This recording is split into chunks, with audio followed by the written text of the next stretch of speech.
2番乗り場に8時25分発光442号レールスター新大阪行きが参ります。危ないですから黄色い点字ブロックまでお下がりください。自由席は1号車から5号車です。この列車は全車禁煙となっております。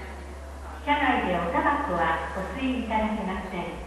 この列車は8両編成でホームの中ほどに止まります。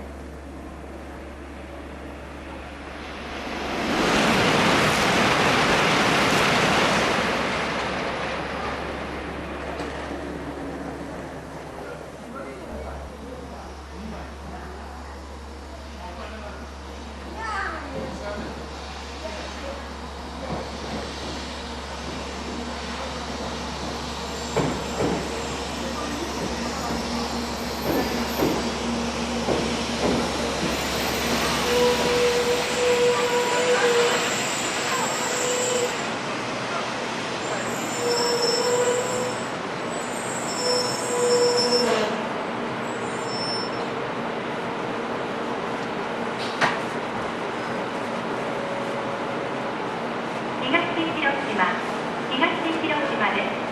ご乗車ありがとうございました。